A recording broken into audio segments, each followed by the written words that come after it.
राधा मटकी के माखन तोहर चाटल बुझाई छो।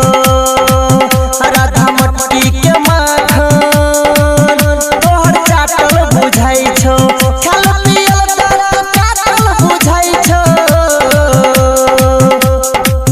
राधा मटकी के माखन तोहर चाटल बुझाई छो।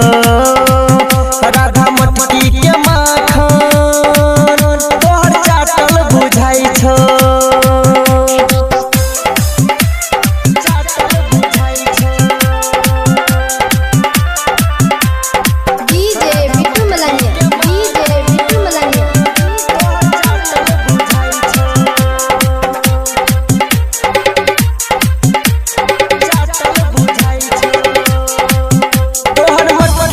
डोरी टूटल छोगे बीच से तोहर मटका फूटल छोगे।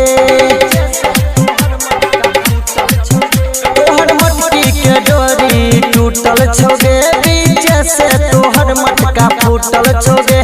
कनियो लागो ने स्वाद राधा पहले जे काज के चचल को गे राधा कनी खोल देना राज। कनी कनी सबके राधा मटकी के माखन तोहर चाटल बुझाई छो। राधा मटकी के माखन तोहर चाटल बुझाई छो।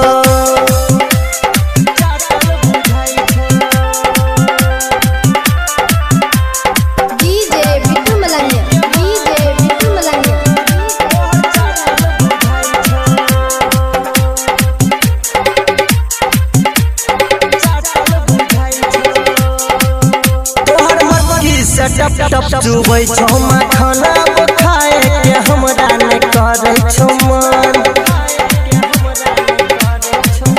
तोहर मटकी से टप टप चुबै छो माखन खाए के हमरा ने करे छो मन। कहो राइटर नीतीश संगे रंजित विपिन आकाश चंद्रहास संगे कहे छो न।